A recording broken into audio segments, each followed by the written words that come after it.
It's The World This Week. The World This Week in partnership with the Daily Beast. Daily Beast world editor Nico Hines is with us from London. How are you, sir? I'm very well, thank you. Somewhere in a cave in Saint-Rémy-de-Provence is Paul Taylor, contributing editor for Politico. How's the bandwidth, sir?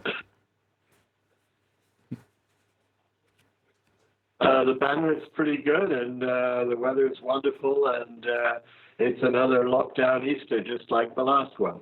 Just like the last one, indeed. Matthew Dalton, reporter for the Wall Street Journal, coming off the street. How are you, sir?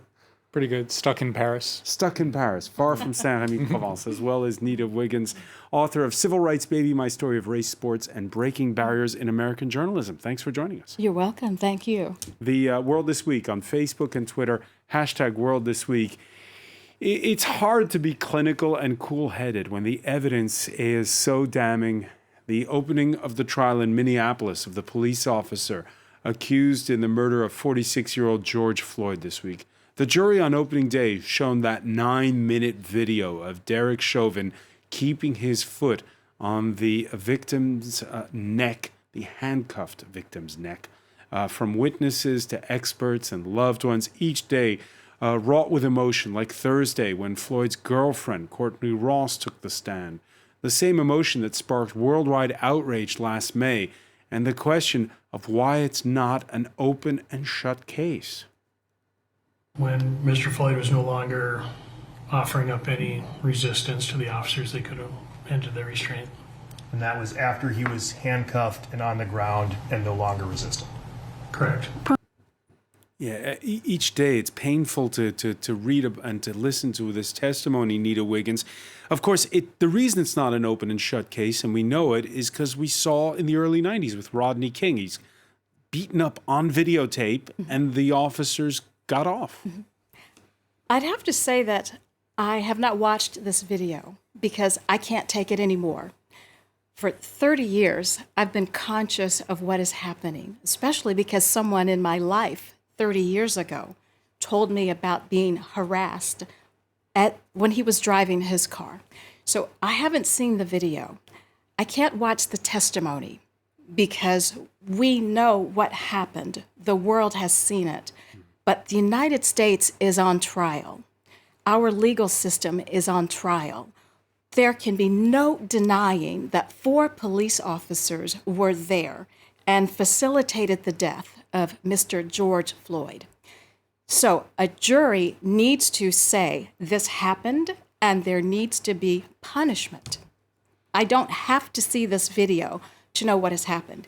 And I can't even escape this coverage and this trial. If I'm on the internet, there is an image of Mr. Floyd, or some reporter plays an extract of his voice calling for his mother. How much more of this will we have to endure, not just as Americans? People around the world have seen this. The United States legal system needs to step up and say this is illegal, it is indisputable, and it stops now because officers are going to pay the price legally. And do you agree with me? There's still somehow is suspense over whether or not the jury will return a guilty verdict. I happened to be in the United States during the trial of George Zimmerman with the Trayvon Martin case. And with my father, we watched testimony. And then I still was in the United States the day of the verdict. And I have no words to say how crestfallen my father and I were at the result of the George Zimmerman trial. So there is suspense. There should not be, but there is suspense. And people are very uneasy about what might come back as the verdict. Are you surprised, Matthew Dalton, about, and Nita just described it, how even though it's been all these months since the murder took place, it still feels so raw, and again that we don't know what's going to happen. Well, there's a lot of suspense, and I think probably for good reason, in the sense that it's been historically very difficult for police officers who have killed people in their custody in the U.S. to be convicted for that. And that's been particularly true of a lot of the very high-profile deaths of Black people in police custody in the United States. And that's because the laws give a lot of leeway and a lot of discretion to police officers to do protect them to protect themselves or to do what they think is protective. Now, in this circumstance, we saw the police video. unions have a lot of weight. A lot of weight, and the what's been different this time around is that all of this stuff, a lot of it is on video, and we saw that it's very difficult for Derek Chauvin, the police officer in question, to argue that he was feeling some kind of threat from George Floyd during the 8 or so minutes that he had his knee on his neck. So that's I think this is really going to be an important case for determining how far law enforcement officers can go, how much violence they can exercise to do their jobs. And the whole world is watching once again, Nico Hines. We recall last May, it sparked those Black Lives Matter protests in the United States, but it's a phenomenon that went global at the time. And now with this trial going on, again, we're all glued to it. I think one of the reasons it feels like it wasn't that long ago and it still feels so raw is that we are still feeling the ramifications. That initial blast of the just absolutely heartbreaking, shocking video. I totally understand why some people haven't watched it, but for those of us who did watch it, even some parts of it, you will never forget the first time you saw that, because it was such a blow to the gut to see somebody treating someone else effectively like an animal, not like a human. And what has been proven over 150 years of American history is that the predominantly white police officers have failed to sort this problem out. And the only way that it's going to be dealt with is in this new era where a lot of them are wearing cameras on their uniforms, and even more importantly, members of the public have got cameras in their pockets, and it's just not going to be acceptable anymore. Not because of some come to Jesus spiritual moment of morality from these police officers, but because they're going to get caught in the act. And we just have to hope that justice is served when we get the verdict. Yeah, but again, the LA police officers were caught in the act with Rodney King, and that was again, nearly 3 decades ago, and yet, we're still wondering. There is also this other aspect, and I'll put it to you, Paul Taylor, which is one of the surprises of the outrage that went global last year. You kind of had the feeling there was kind of a COVID context to it as well. The fact that minorities had suffered more than most during the starting months of the pandemic, and then to watch this video is simply unbearable.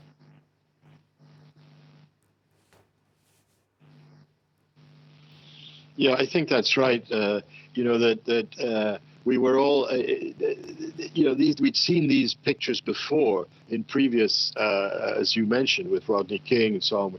There'd been more of these incidents. And of course, sadly, since George Floyd was killed, there have been more of these incidents. Police violence is not something that is restricted to the United States. And the idea that the police at times go after people from ethnic minorities is something that is very controversial and very strongly argued in France, for example. But I think there's a combination. There's a culture in the 21st century where victims are encouraged to speak out. Victims are believed rather than dismissed, and where, as you said, every citizen is now a journalist. Every citizen with a cell phone can bear witness to what's happening. It's actually extraordinary that in France this year they tried to pass a law. Unfortunately, it caused such an outrage that they've had to greatly water it down.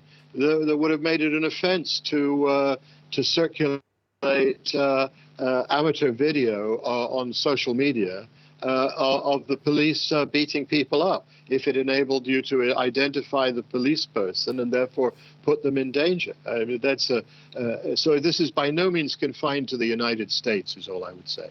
No means confined to the United States. And yeah, you're right. There have been protest movements on this continent. We saw in Africa, in Nigeria, the End SARS movement as well. Police brutality is certainly something that has been talked about around the globe. And again, I want to get back to this issue of COVID, because after the pandemic, there's the question of how you then redress these injustices systemically, not just when there's these incidences. This week, we saw the U.S. President Joe Biden unveiling a $2 trillion infrastructure plan. That's how it's built. But when you look, and these are the statistics, if you look at them, you see that the biggest line item in there is expanding care for the elderly and people with disabilities. There's affordable housing. Rebuilding roads and bridges is only number 4 in terms of spending on that list, Nita Wiggins. Can a infrastructure spending bill help solve race issues? Something different from what we've done before has to be more of a solution, because we are not getting towards solutions. I will mention that $2 trillion has been spent in Afghanistan. And so look what we've gotten for, 10 years of Afghanistan.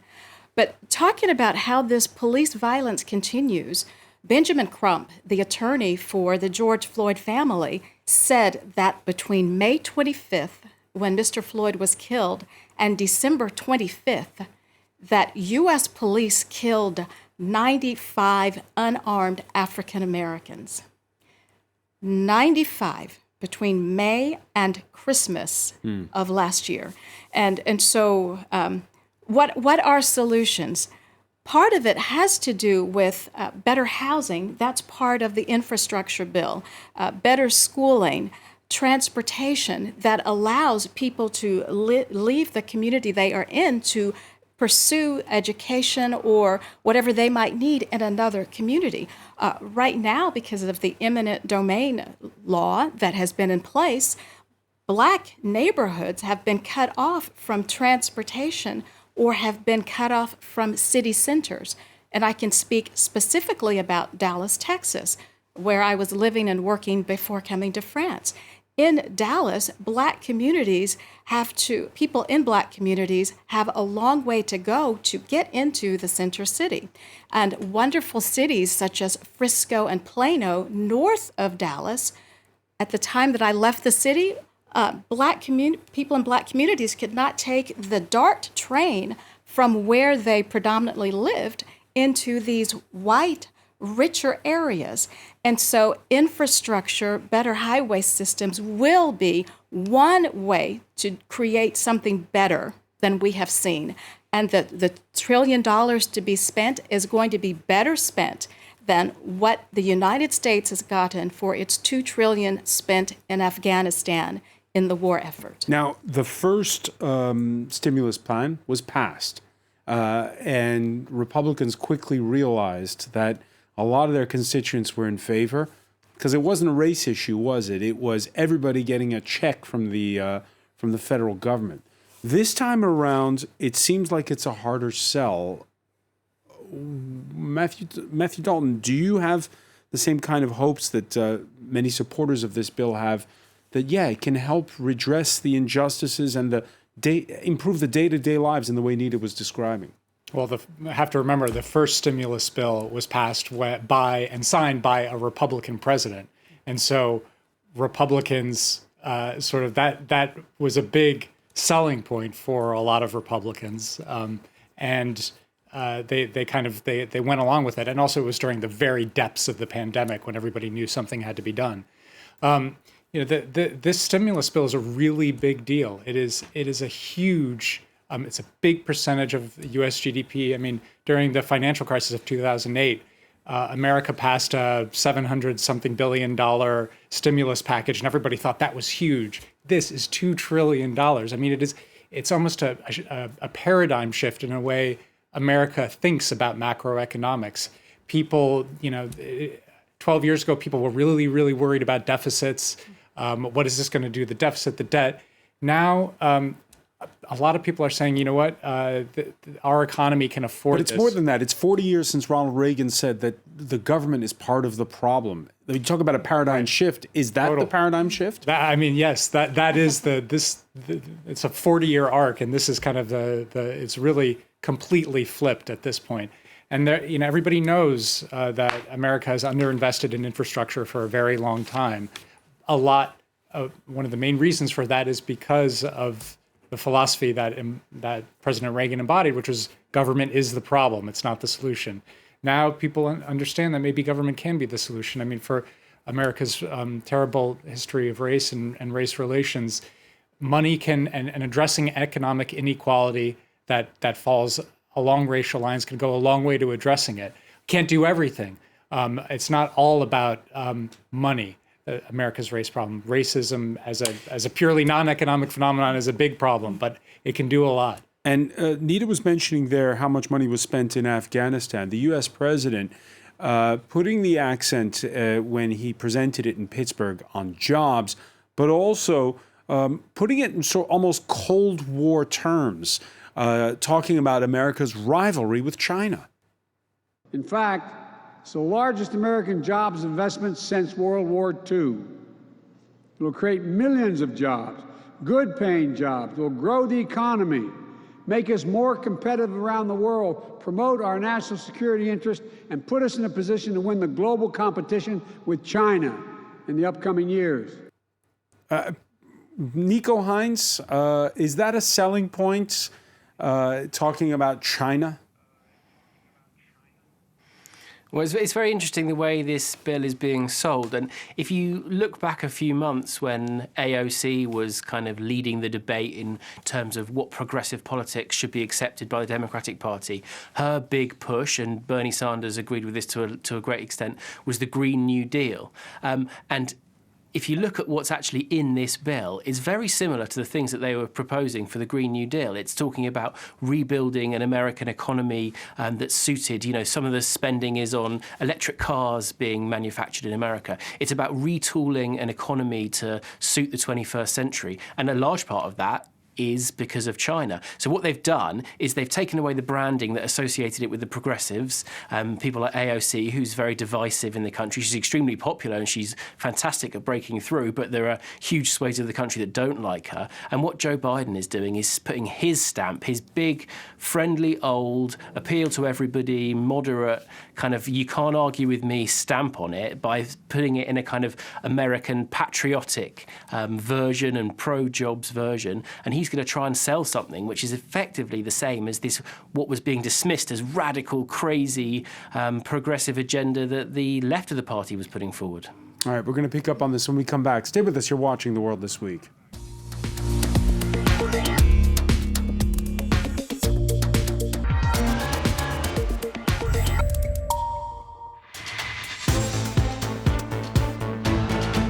Welcome back, or welcome if you're just joining us. It's The World This Week.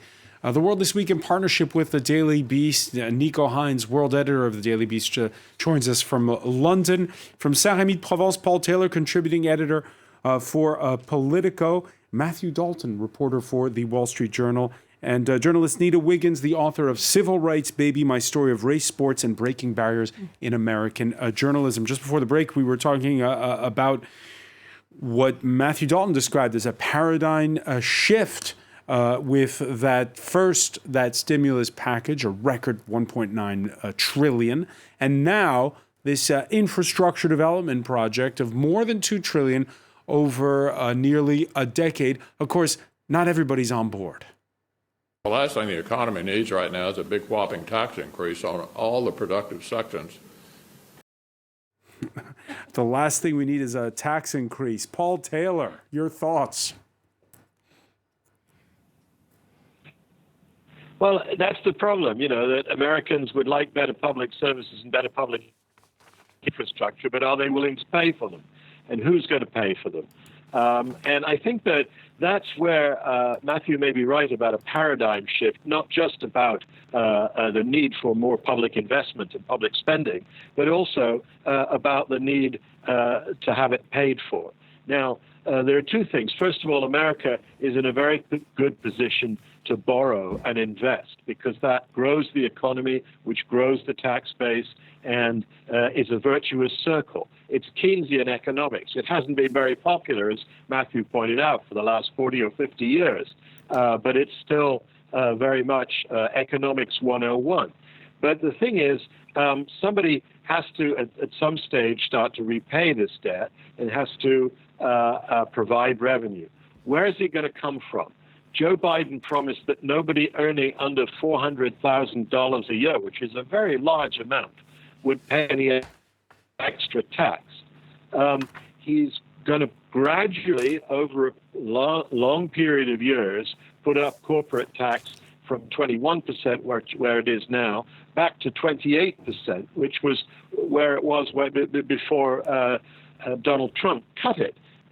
That's a trend that you also see elsewhere in the world. You know, the UK, which has also got a conservative government closer to Trump than to Biden, has just announced it's putting corporate taxation back up. And it's doing so to help pay for the cost of COVID and the investments, the public investments, and the stimulus checks that have been written by the British government. So Joe Biden's not going to be alone. And the question is, will public opinion in America turn on that issue? I think that we've seen that stimulus checks and the COVID fiscal response has been popular in a lot of red states and with a lot of Republican voters.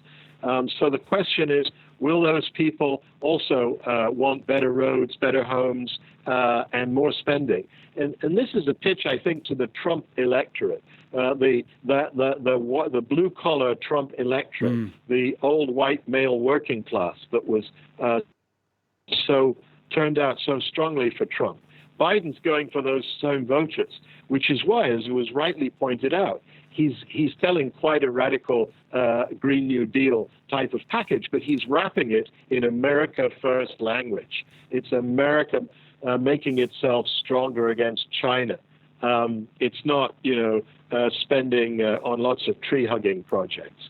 And I think he's taken a very smart approach to it. Of course, he's going to face resistance in Congress, but I think he's getting the job done. And the fact that he's doing so without the hysteria of the last 4 years, without all the drama, the daily drama, I think that that may make it easier for him to get this passed. Of course, also making it easier is the fact that the vaccination rollout is going well.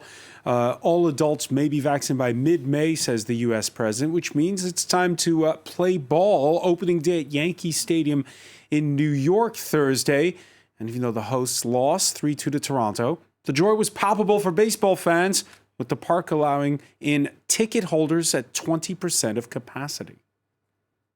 This is the first step for me mentally to think that we're getting back to normal. Things are looking good. I got fully vaccinated, so just showing the vaccination card after 14 days is good enough. Otherwise, I know people are getting tested. They're getting the PCR test. Of course, we look at that with a bit of a sigh, Nita Wiggins, sitting here in Paris, right?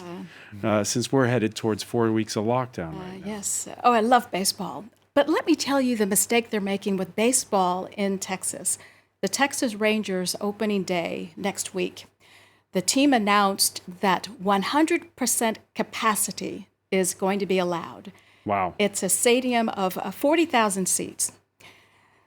So I hope people are smart enough to, if they go to wear their masks, they are required to wear their masks.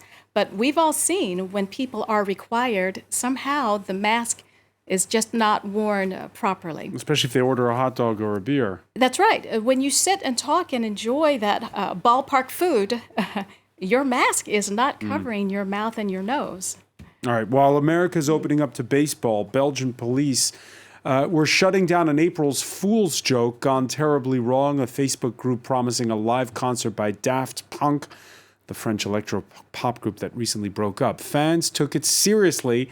Water cannons were deployed in a Brussels area park to disperse the crowd that was flaunting the country's strict lockdown rules. And there is this sort of feeling, Matthew Dalton, on this side of the Atlantic of cabin fever right now.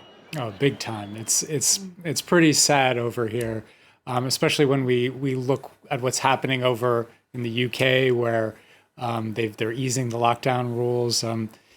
Israel, where they've had a very successful vaccine campaign, they're opening up. The US is now opening up. I think it speaks to a large degree, and I can, for the UK and the US, they really, and a lot of the credit for this goes to the Trump administration, though they were, have been sharply criticized for their pandemic management. They really did lay the foundation for getting a lot of vaccine produced relatively quickly for the United States. Same goes for the UK government related to their vaccines. The Biden administration didn't do all of this on its own, when they came into office on January 20. Right. So, that was a major success. And, I think you can almost see the attitude that's prevailing now a little bit more, which is the U.S. is not afraid to waste a little bit of money, or maybe even a lot of money. As compared to the European Union. On vaccine candidates, vaccine production that may not have panned out. All the kinds of things that, the full bore approach, save no expense to try and get us out of this pandemic. The U.S. did that, and the EU was cautious, conservative, prudent. They wanted to make sure they got the very best deal, that they didn't pay a cent more than they needed to. And now we're stuck with a shortage of vaccines, and I can't leave Paris, basically. No, for 4 weeks, it seems. The French are heading to the country, at least those who can afford it.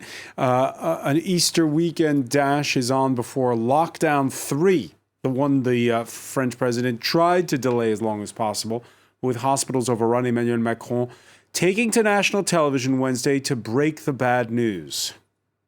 Je sais qu'à chaque étape de cette épidémie, nous pourrions nous dire que nous aurions pu faire mieux et que nous avons commis des erreurs. Tout cela est vrai. Mais je sais une chose. Nous avons tenu, nous avons appris et nous nous sommes à chaque fois améliorés. Nico Hines, a week ago, we were reporting on an Emmanuel Macron who claimed we were right when it came to the vaccine plan. Now he's saying mistakes were made. So there is an evolution in the president's thought. I don't know how he can show his face, in all honesty. I mean, it's so embarrassing. Imagine being shown up by the prescience and wisdom of Donald J. Trump, It's amazing that Macron can keep holding his head high. And not only did they completely mess up the acquisition of the vaccines, and why didn't they ensure that every company that could be doing it was trying to make vaccines in France or in the rest of the EU? Not only that, but when there was a perfectly good vaccine available, the AstraZeneca one that came to France, Macron was on television telling people it was dangerous and that they probably shouldn't take it and that it wouldn't work anyway. I mean, the guy is having an absolute disastrous lockdown situation. And I can't imagine how angry people are right now who are being locked into their homes in France again when they should be out enjoying the spring sunshine and having Easter hunts with their kids. Well, let's ask the gentleman in lockdown Saint-Rémy-de-Provence.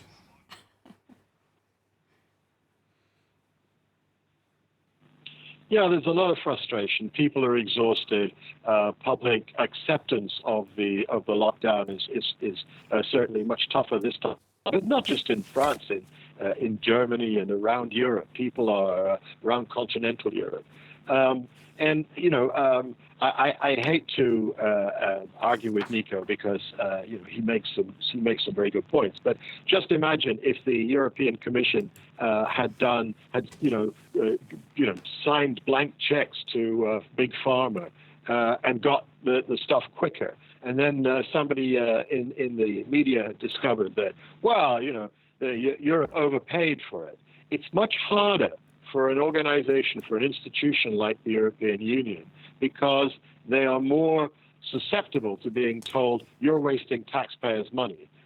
Nobody said that to Donald Trump when he was putting all that money into vaccines, and that turned out to be a good investment, even though it didn't save him politically because of the other blunders he made. The other thing I would say is, just to keep this in perspective, we are talking probably about a couple of months difference in terms of the pace of vaccination.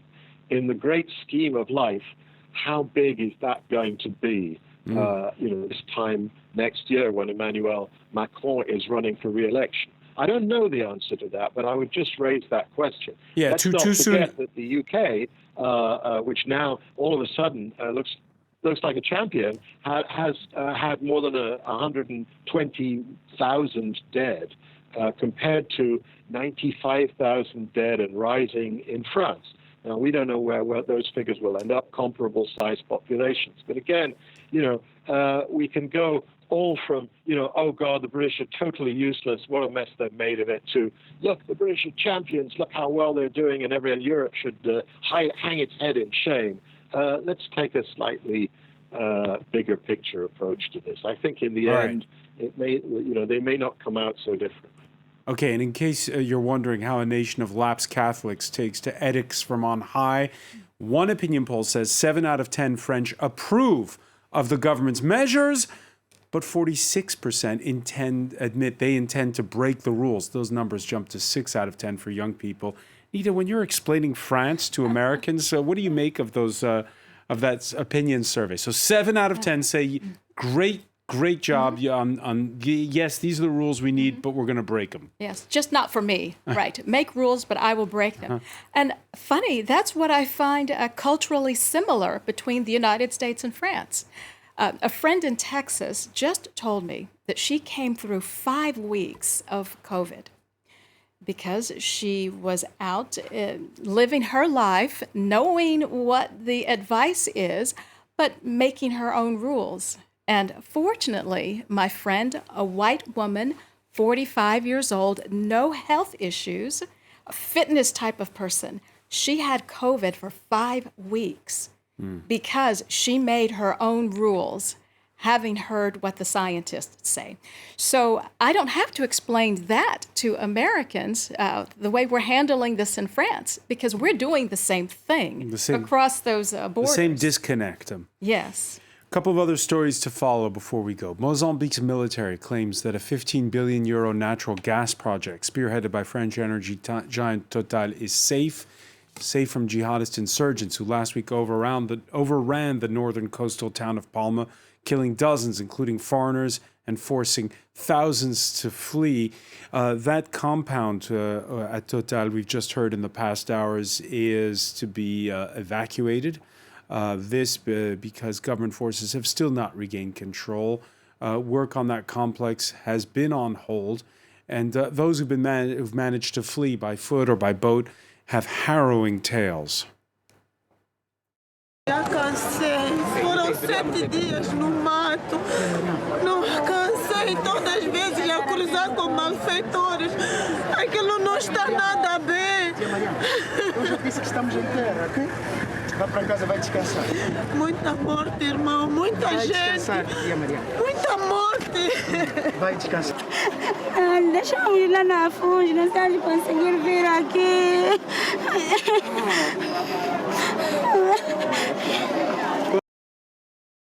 Indeed. Nico Hines, the Daily Beast has been reporting on this story, and it's an insurgency that has been happening since 2017, but it's only now grabbing the world's attention. Yeah, it's often the case, when some expats are caught up in the trouble, suddenly the world's eyes turn towards it. But this is an absolutely terrifying, shocking situation. The report we had was about a month ago, and it was reporting from something that happened even earlier than that, where some of this same group, who are known as Al-Shabaab locally, although they're not actually associated with the other Al-Shabaab, had gone into a village and we spoke to a 10-year-old girl, and she was forced to sit there in the village square and watch as her neighbours were beheaded. She wasn't allowed to close her eyes. When she started to cry, they told her she wasn't allowed to cry. These are monstrous people being driven on by a bizarre, macabre ideology. And the same thing that's happened all over, where Islamic State propaganda has been used to brainwash these people who are hopeless or are in awful war-torn situations, just like they were in Iraq, where ISIS first came up. And it's basically a symptom of a broken country, and Mozambique's got so much to do to try and cure itself and to drive these militants out, but then to ensure that there's a situation where groups like this aren't able to take advantage of people again. Yeah. Finally, before we go, it was the week where Sicily's top COVID official had to quit. He was caught on tape ordering a downplay of the infection rate. And the week where an Italian frigate captain was caught red-handed in a Rome parking lot selling military secrets to a Russian military attaché. Corriere della Sera describes it as the loan, the 4 kids, the 4 dogs as the motive for 56-year-old Walter Biot, who's now getting free room and board in jail, while Italy has expelled 2 Russian diplomats. Oggi quello che è successo è inaccettabile e ci saranno delle conseguenze. Su questo non c'è dubbio, perché al di là di quello che avviene non è accettabile che si vengano a pagare nostri funzionari della Marina Militare, un nostro funzionario della Marina Militare, per avere informazioni NATO. And by the way, Matthew Dalton, they caught him red-handed taking the envelope of cash, 5,000 euros. Doesn't seem like much, does it? Well, I guess it doesn't. It depends how desperate you are, I guess, on the other end of it. This is the dance that that intelligence agencies play with each other. I mean, or maybe there were other envelopes before. Right, exactly. I mean, it's possible that that he'd been on the payroll, the Russian payroll, for a long time. But Italy has an intelligence agency as well. They very well might do the same thing to the Russians, but on the other side. I'm sure the U.S. does this. The British intelligence agency does this. Does it feel like the Cold War is back, Nita Wiggins? In a way, but what I think about with this episode is, will the Sputnik vaccine still be produced in Italy? Because maybe there is some connection to this espionage that we have uncovered this week. But for me, the real question is, will the Italian government still be able to produce Sputnik 5 near Rome as the government had planned? And so for me, it's always interesting when something in the spy game comes to the fore and when it comes to the fore. Yeah. So that's my bigger issue, because that's more of a concern, I believe, for Italian people and for others who would like to see a vaccine available to them. Italy has complained about the slowness of getting vaccines to people there. Just one final word on this, Nico Hines. The Russians saying they regret the expulsion of those two diplomats. It's funny, there's a real spate of Russian spies getting caught all over Europe, in Latin America as well.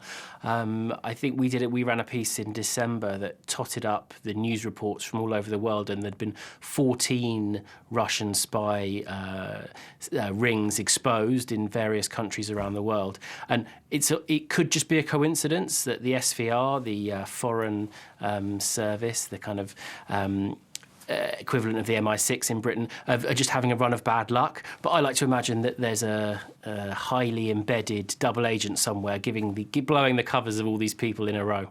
Sounds like there's a book in the making there. Nico Hines, many thanks for joining us from London. I want to thank Paul Taylor in Saint-Rémy-de-Provence, Nita Wiggins, as well as Matthew Dalton. Thank you for joining us here in The World This Week.